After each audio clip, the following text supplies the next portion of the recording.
Hey guys, if you like the content, please be sure to like the videos and subscribe to the channel. Thanks. Hey everybody, Alex from SeemsGoodMagic.com here, doing another Swiss Born of the Gods draft. Quick reminder, we have a new episode of the Mortar Pod up this week. I talk about PTQ Minneapolis a little bit, and we do our Weird Harvest segment as well at the end where we talk about the weird cards of Magic. Also, check out this week's Seems Good Magic card giveaway. I'm asking for your favorite Merfolk card, and you can get a free Bident of Thassa. All right, on to the pack. We've got Plea for Guidance. That's not the pick. We have Noble Quarry, which I do kind of like. Servant. Fall of the Hammer is good removal. A Crone Phalanx is hugely good if I end up white-red. Even if I end up white, it's fine. I believe I'm going to take the Fall of the Hammer. The main reason why is because there's not a ton of red in this pack, and Fall of the Hammer is actually just a really good card. You can potentially get 2 for 1 with it, but I think in general it's just very powerful effect. Okay. Follow-up pick. Well, we've got Drown in Sorrow, which is good. Asphyxiate, which is good. Ragemonger. Fall of the Hammer. There is one guy, I believe his name is Bully, that's been commenting on the videos and really wanting me to do Minotaurs. Ragemonger is definitely a part of that. I think the thing that sucks about Minotaurs is you really want to get that Lord, you want to get that Rage Blood Shaman, and you don't even get a chance to see if you get him until the Theros packs. But, I think the best card in this pack is probably just another Fall of the Hammer. Keeps us in red and gives us another removal spell. That's really powerful, in my opinion. In my opinion, really powerful. Can you imagine how well this works with like a Death Touch creature or something like that? Asphyxiate's also good. Ragemonger's also fine. I think we're just going to do Fall of the Hammer number 2 and move on. Okay, third pick. Well, strongest card in the pack. I'm a big fan of this Flitterstep Eidolon. I like Unblockable a lot. Thunderbrute is a pretty reasonable finisher, I would think. 6 mana 5/5 Trampler or 6 mana 5/5 Trample Haster or 6 mana 8/8 Trample. Both of those sound like a beating to me. Rise of the Challenge is a good trick. Just because we're in red doesn't mean we necessarily have to be super aggressive either, which is nice. We could just take the Thunderbrute as a really solid finisher. He is a solid finisher. He's definitely worth 6 mana, in my opinion. Otherwise, Flitterstep Eidolon is certainly playable. But I think we're going to go with the Thunderbrute. I want to stay in red for now. I kind of want to see what wheels and see what's open, and that'll give me a better indication of what the second color I want to go into is. Like, we can take a look at this and see what the strongest cards are. Like, I'm a huge Oracle's Insight fan. I really think this card's great. Servant, very good.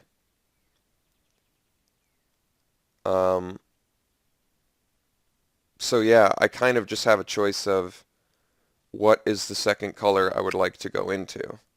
So I could do Oathsworn, which actually works really well with Fall of the Hammer. If I do Oathsworn, it's like a 3-drop 1/1, but use Fall of the Hammer on it, and suddenly you got a 3/3 you're fighting with. That's actually, I really like that a lot. That's pretty solid. Servant is of course good. These Fall of the Hammers are going to be sick with Centaur Battlemasters, Staunch Hearted Warriors, and Setessan Oathsworns. I may be interested in just going that route. I do like the Servant, and I very much like Oracle's Insight, but I'm going to take the Oathsworn here and see if that green plan can pan out. This is the second Whelming Wave we've seen, interestingly enough. I like this Satyr Nicksmith. I think this guy's actually really good. Kragma Butcher is also fine. The nice thing about Fall of the Hammer is, since it's not fighting, you don't really have to have super high toughness creatures, if that makes sense to you, because it's just like one-sided fighting, so Fall of the Hammer doesn't rely on you necessarily having high toughness creatures. I like this Nick Smith. I really do. I think this guy's totally legit. I like to just get one or two inspired guys and have, if you can figure out some way to make them, since they're, they're like a creature generating engine on their own. So if you have some way to perpetually tap them down and untap and make tokens, I feel like they can be really, really abusive. We can take a second Thunder Brute. I don't think I'm opposed to that. Vortex Elemental's cool too. Not so good with the double fall of the hammer. Here's the thing. If I take the second Thunder Brute, I think we can really focus on our mid game a lot more. Because I mean, two of these, and I'm set on finishers, in my opinion.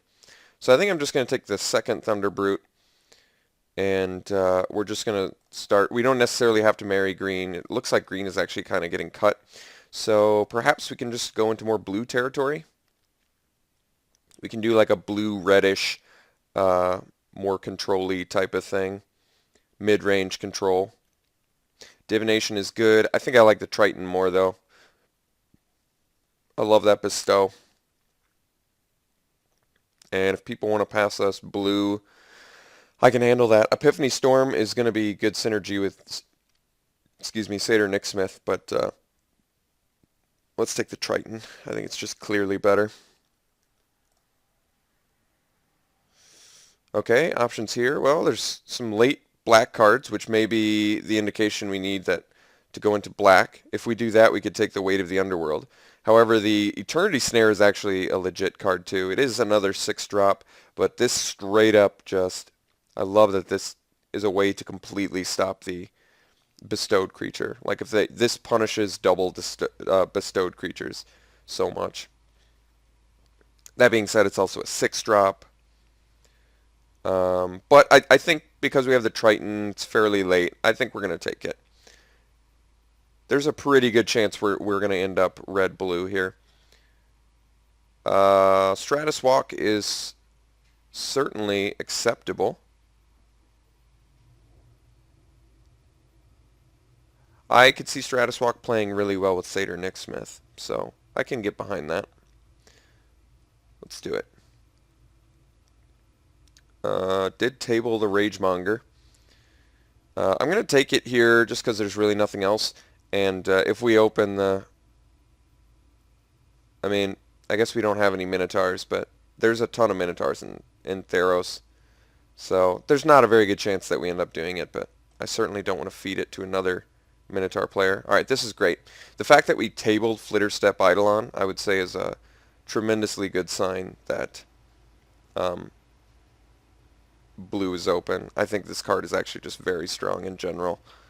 Floodtide Serpent's cool too, but we're definitely taking the Eidolon there. Okay, here, don't really need any of this. I guess the Ardor is the most annoying. Lightning Volley's playable. Not really what we need right now, but it could be. It's an option I want to keep open.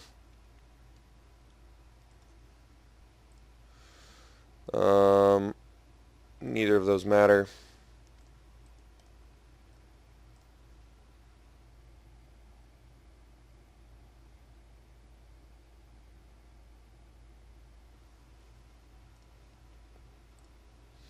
Oh wow, Underworld Cerberus. That guy's beefy. That guy is really beefy. Really hard to argue against a 5-drop 6/6. I mean, technically we could go, what, red-black? We could go Grixis? That is definitely an archetype I've never done in this format.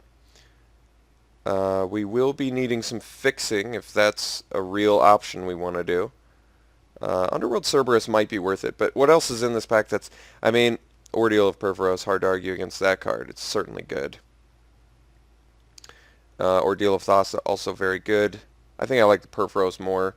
I'd rather have a removal spell on a stick than a draw card engine on a stick. I think. I'm pretty sure I would. I really want to get this Underworld Cerberus. I'm trying to think if I can realistically make that happen. I would need a Traveler's Amulet, and then I'm not going to get any of the green fixing because I'm not presumably in green. I'm going to take the Ordeal. I just want to get the guarantee of the card I'm playing. Cragma Warcaller. It's definitely a Minotaur Lord.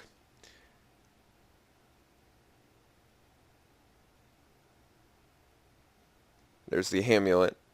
Let's see. No good red or blue in here, really. Fate Foretold is playable.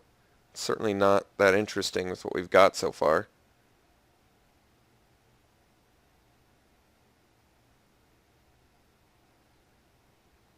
Guess I could take the Warcaller. Do still have a Ragemonger. Just in case. I mean, and what? Hope to wield the amulet. If that's the case, I wish I had just taken the Cerberus. I had forgotten for some reason about the uncommon Lord.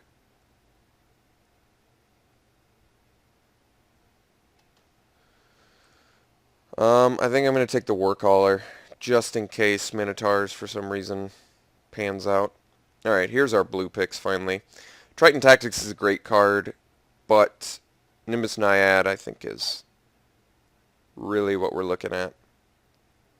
Love this card very much. I like Tactics a lot too, but Nimbus Naiad's what we're going to take here. Sea God's Revenge, Coastline Chimera, both playable as well, but Nimbus Naiad is right up our alley. Okay. Well, here's some good black picks. Insatiable Harpy. Fell-eyed Minotaur is in fact a Minotaur. I don't know. We've just got this solid blue-red plan kind of going on right now. I don't want this like sub-Minotaur theme going. Seems unnecessary. I mean, black is clearly open, but I really don't feel like I'm in a position to like dive right into black now. And having like a splashy Minotaur theme seems like a dangerous idea. Insatiable Harpy is the best card in this pack, by the way. Followed closely probably by Cure and Battlewise Hoplite, but since there's like nothing for us really, I think we'll just take the Minotaur. Just in case a million Minotaurs are passed over the next few packs. Alright. We can take the Triton Tactics here. Huge fan of this card, and I think it's very strong. I'd very much like to get some Heroic. We haven't really stumbled upon any Heroic, unfortunately. But Crackling Triton, I guess, would also be something this deck wants, since we can actually maximize its ability. And it works reasonably well with Fall of the Hammer, I would say. So, and we're short on creatures. I guess I could take the Triton. I feel like these are more likely to wheel. The Triton Tactics is actually kind of difficult to... I don't see it very often. So I think we're more likely to wheel the Tritons or see more later. Let's just get a Triton Tactics now. Okay, so Deathbell Raider is in fact a Minotaur.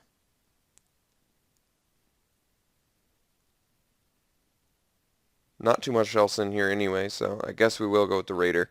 I don't really like it that much in this deck, but it's doable. Alright, Dragon Mantle I can definitely get behind. Cantrip Auras in general are pretty good. And Rambler is just less interesting, I think. Okay. Now Sip of Hemlock's going pretty late. Wild Celebrants is playable. And we're short on creatures, so I can get behind that. I like that Wild Celebrants kills all of the rare artifact enchantments in the format. I think that's actually relevant. Just getting past Sip of Hemlocks for days. I think here we're just going to hate a Sip of Hemlock. Just a wee bit too good. Alright, we got the Fate Foretold on the wheel, so we're going to take that because we can actually play it. Still short on creatures, especially since we're probably not playing the Minotaurs. just zero fixing. I don't feel comfortable diving into black now. Although black is open, clearly. We certainly have enough in red and blue where even though black is more open than what we're doing, we're going to be able to make this work. So I'm really short on creatures. So I really just have to focus on creatures over the next couple packs. I'll take a foil island, yeah. Scholar is the most annoying to go up against. It's a hard card to beat in certain situations.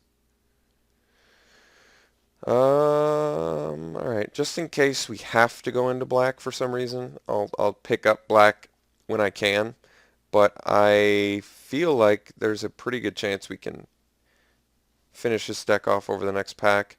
I guess I'd prefer to not play the lightning volley if we're this short on creatures.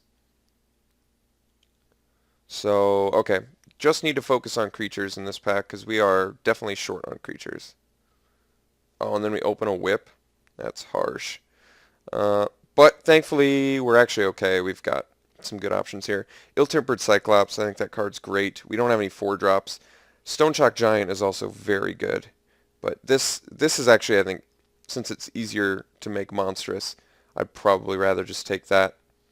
I definitely don't like passing Whip of Erebus. But we're going to slam the Ill-Tempered Cyclops. Alright, here we go. Now we've got some great options. We need geez, get past the Bow of Nylea.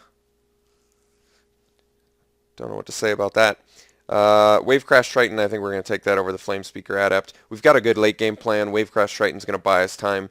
And unlike my last draft I posted, we actually have a lot of stuff to target him with. Triton Tactics, Dragon Mantle, Fall of the Hammers, Fate Foretold, Ordeal, Stratus Walk in a Pinch.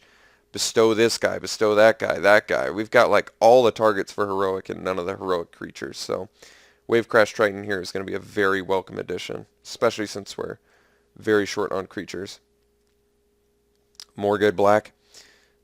Let's see. Prescient Chimera is another finisher I can definitely get behind, and we need it more than the Rage of Perforos currently. So yes, Prescient Chimera it is. Next pick. Alright, I think we want the Mnemonic Wall. Yeah, not that much else in here for us anyway, but Mnemonic Wall actually has a ton of relevant targets, I think. Maybe it doesn't have a ton. Maybe it's just the Tactics and Double Fall of the Hammer? For some reason I thought there was more. Well, we still have a chance to pick up some more, and there's really not much we're passing in here, so I guess we'll do it. Hopefully we can find one Lightning Strike or one Magma Jet, but that might just be wishful thinking.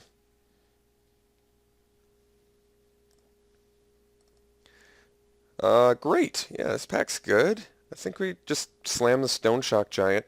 I would certainly play it over the Wild Celebrants, but I guess we do already have a fair amount of 5-drops. I think the issue is, this deck might actually need the Flamespeaker Adept more, as much as I loathe to say it. Even though we, Stone Shock's so much better.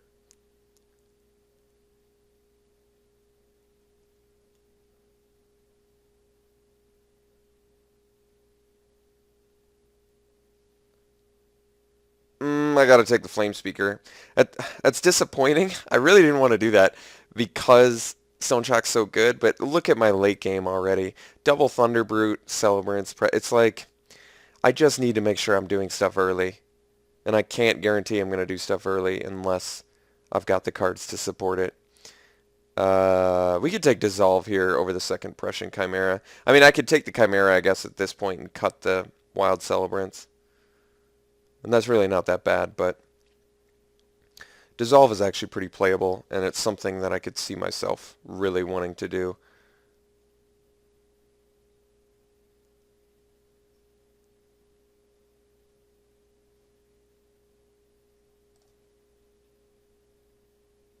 Curse of the Swine, I like it more in these kind of builds where it's going to take me a little while to get going. You can just slam and take out some huge fatties that they may be ramped into or something. But Breaching Hippocamp is another, for curving purposes, it actually helps quite a bit. Not that much good synergies with it. I think there's more potential power out of Curse of the Swine, just based on some of the 2/3s and stuff that we have. Deathbell Raider, by the way, looks terrible in here. But let's take Curse. I can get behind that. Mnemonic Wall number 2, doesn't seem really necessary. Benthic Giant certainly doesn't seem necessary. Blood Toll Harpy, I guess, could be annoying. We don't have a ton of flyers. So I think we're just going to hate. This is 23 cards. I'd like to clean this deck up just a little bit if we could. Witch's Eye, good synergy with Nick Smith, but nothing else. It is a little engine, but one I don't think I'm really sold on in this deck. So I think we're going to hate the Pharykis Cure because I don't want to deal with that. Just Mnemonic Wall for days. Too bad it doesn't have a ton of stuff that works well in here. Sparkjolt will take for a sideboard for sure. I'm just hating on that black deck that we made for our opponents. We can take the rare here, whatever. Alright. If we're going to get a Witch's Eye, I guess Fleet Feather Sandals is also playable, but neither are probably going into the deck regardless. Yeah, Boulder Fall. We're going to drop some boulders on our opponent's heads. Alright, so this is a deck. It's okay. I think pack 1, I feel like we really cut red well, and then what I think happened is pack 2, someone really wanted to get into red bad. Someone really was like, we're getting into red now. I think that's what ended up happening. I'm not sure, though. That's kind of what it feels like. Otherwise, maybe a lot of red just wasn't opened. Not exactly sure, but ultimately it did end up costing us a little bit of consistency with this deck, because we've got a lot going on, but it is a wee bit clunky. Not horrendously clunky. It's just I'm still happy I picked the Flame Speaker Adept over the Stone Shock Giant, only because we really were desperate for stuff going on early. Our 3-drops are phenomenal, though. I do like all of them. Oddly enough, Dissolve does work with Flame Speaker Adept, but I would say very seldom is that going to come up. And that's like literally our only scry. Is that right? Wow. Well, I mean, the good news about this deck, there is no shortage of win cons. Cyclops, Double Thunder Brute, phenomenal ways to win. The bad news about this deck, it's a bit clunky. Like, I don't really like Raider that much in this deck, but just considering how little we're doing early, I think it may actually be a necessity. Because it does work with the Fall of the Hammers. So it's something that I can do relatively early, and if they,